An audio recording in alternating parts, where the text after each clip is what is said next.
Hello, আমি Rebecca ইসলাম তোহফা। কি অবস্থা সবার? সবাই কেমন আছেন? আশা করি সবাই অনেক ভালো আছেন। আলহামদুলিল্লাহ, আমি অনেক ভালো আছি। CLO লাস্ট ভিডিওতে আমরা দেখেছিলাম কিভাবে আমরা CLO সফটওয়্যার ডাউনলোড করে ইনস্টল করব। যারা আগের ভিডিও মিস করেছেন, ভিডিও লিংক পিন করা থাকবে এবং ডেসক্রিপশন বক্সে দেওয়া থাকবে, অবশ্যই দেখে নেবেন। আজকে আমরা CLO ইন্টারফেস দেখে নিব। সো উইদাউট এনি ফার্দার বকবক, দেরি না করে চলেন শুরু করি। CLO সফটওয়্যার ওপেন করার জন্য আমরা আমাদের ডেস্কটপে CLO আইকনে ক্লিক করব। আমরা আমাদের আইডি পাসওয়ার্ড দিয়ে লগইন করে নিব। এখন আমরা CLO ইন্টারফেসে চলে যাব। CLO ওপেন করার পর এর ইন্টারফেসে আমরা দুটো ওয়ার্কস্পেস দেখতে পাবো। ডান পাশের যে উইন্ডো আছে সেটা হচ্ছে 2Dর জন্য। ডান পাশের উইন্ডোতে আমরা প্যাটার্ন নিয়ে কাজ করব। এই এরিয়াতে আমরা প্যাটার্ন ট্রেস অথবা যে প্যাটার্নগুলো আমাদের দরকার নেই সেগুলো ডিলিট করতে পারবো। প্যাটার্নে যদি কোনো পরিবর্তন করতে হয়, সুইং অ্যালাউন্স দিতে হয়, গ্রাফিক্স রিলেটেড কোনো কাজ করতে হয়, সে কাজগুলো আমরা করব 2D প্যাটার্ন উইন্ডোতে। 2D ওয়ার্কস্পেসের ডান পাশে 2D প্যাটার্ন করার জন্য যাবতীয় টুল পাবো। বাম পাশের ওয়ার্কস্পেস হচ্ছে 3D উইন্ডো। এই ওয়ার্কস্পেসে আমরা আমাদের গার্মেন্টকে অ্যাভাটারে প্লেস করব। এই ওয়ার্কস্পেসে আমরা কাজ করব গার্মেন্টের ফিটিং নিয়ে। যে কাপড়ে আমাদের গার্মেন্ট রেডি হচ্ছে তা নিয়ে, সাইজ নিয়ে, পোজ নিয়ে এবং আরো অনেক কিছু যা আমাদের কাজ করতে করতে শিখতে হবে।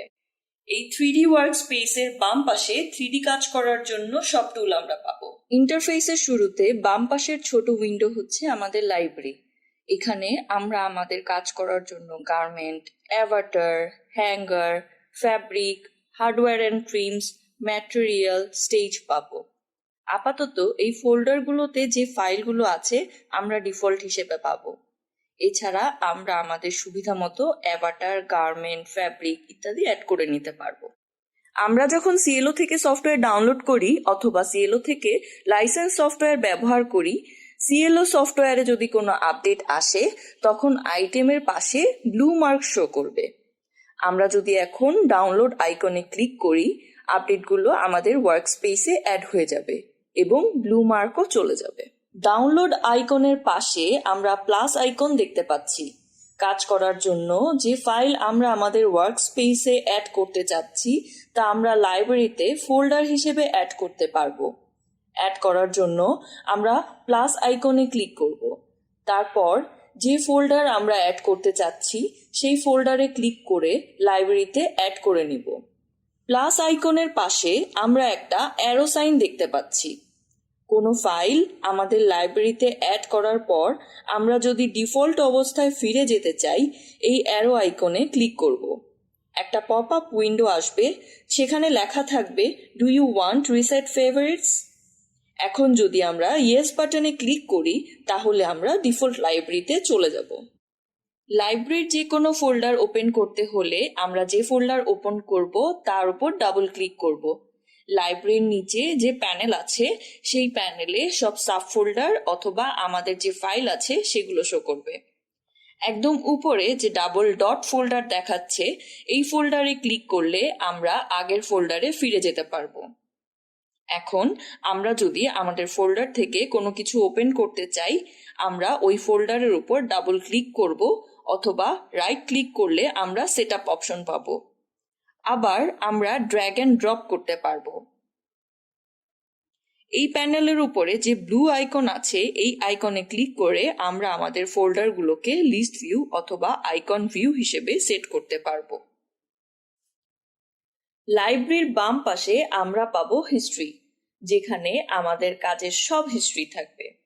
কোনো কিছু ভুল হয়ে গেলে Ctrl+Z এর পাশাপাশি এই হিস্ট্রিতে গেলেও আমরা আগের অবস্থানে ফিরে যেতে পারবো। হিস্ট্রির নিচে আমরা পাবো মডুলার কনফিগারেটর। কোনো গার্মেন্ট একদম স্ক্র্যাচ থেকে শুরু না করে মডুলার কনফিগারেটরে এলিমেন্টের মাধ্যমে আমরা গার্মেন্ট রেডি করতে পারবো।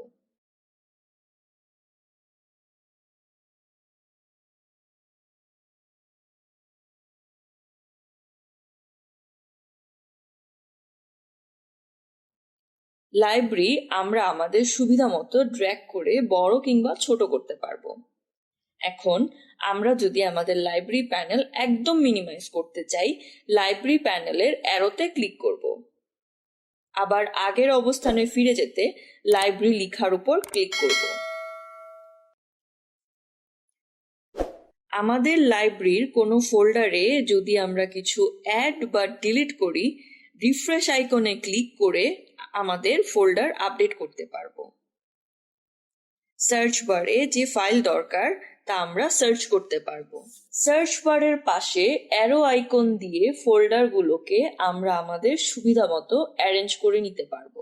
একদম ডান পাশে আমরা দেখতে পাচ্ছি অবজেক্ট ব্রাউজার। আমরা যত এলিমেন্ট আমাদের ওয়ার্কস্পেসে অ্যাড করব তা এই অবজেক্ট ব্রাউজারে অ্যাড হবে। অবজেক্ট ব্রাউজারের নিচে আছে প্রপার্টি এডিটর।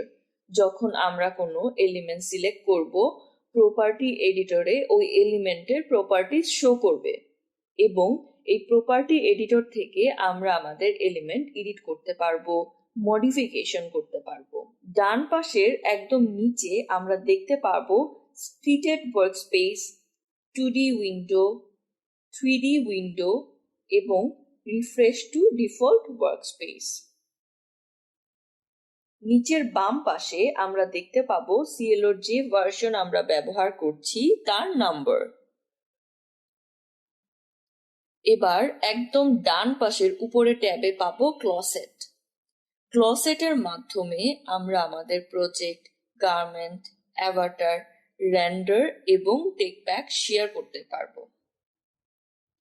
ক্লসেটের পাশে যে অ্যারো আছে তার মাধ্যমে আমরা আমাদের কারেন্ট ওয়ার্কস্পেসের মোড সিলেক্ট করতে পারবো। ডিফল্ট ভাবে আমরা এখন স্টিমুলেশন মোডে আছি। কাজের সুবিধা মতো আমরা animation, print layout, emulator, modular, UV editor, review mode select করতে পারবো। CLO ইন্টারফেস যত সহজভাবে বোঝানো সম্ভব আমি চেষ্টা করেছি। তারপরেও আপনাদের যদি কোনো কনফিউশন থেকে থাকে অবশ্যই আমাকে কমেন্ট করে জানাবেন। আমার ভিডিও যদি আপনার ভালো লেগে থাকে অবশ্যই লাইক করুন, শেয়ার করুন। দেখা হচ্ছে আগামী ভিডিওতে।